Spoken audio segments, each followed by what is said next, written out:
Ktorú pesničku najradšej spievaš na koncertoch? Rada idem live riť, ale zároveň úplne som si užívala, že dneska som mohla napríklad spať skladbu ako napríklad Prázdne slova. Závisí aj od moodu.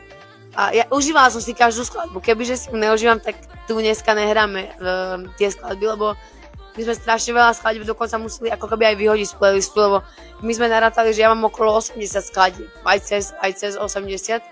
Takže vlastne ja som hrala asi iba takže väčšiu polku.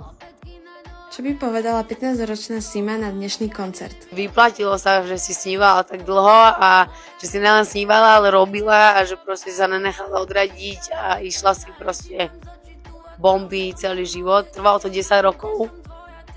Vlastne oslavujem výročie zároveň, že je to 10 rokov mojej kariéry. Takže je to krásne. Podľa mňa by bola na mňa hrdá. A ja som zase hrdá na ňu.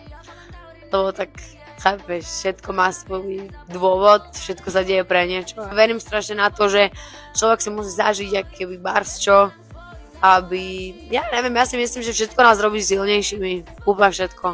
Že keď máme na chvíľku pocit, že nemáme úplne najlepšie obdobie alebo tak ja to berem, že to je iba test. A máme ešte v jednej skladbe, že Boh ti nenaloží niečo, myslíš, že nezvládneš, uvidíme, čo má teda ešte s nami v pláne. Akého svetového hostia by si chcela na svojom koncerte? Že by som, že svetového hostia, že Beyoncé, vieš, reálne to není. Podľa mňa k môjmu srdcu najbližšia, dokonca som videla s ňou nejaký rozhovor a ona tam hovorila, že ona má ten typ povahy, že keď ona neje, že tak ona nemá tú kontrolku v hlave, ako keby, že keď ona neje, že ona nepotrebuje jesť, keď pracuje a ona nemá tú kontrolku, že by cítila, že niekto iný z týmu potrebuje jesť. Ona to berie, že keď ja neviem, tak ani prečo vlastne vy potrebujete jesť, prečo potrebujete ísť na záchod a tak.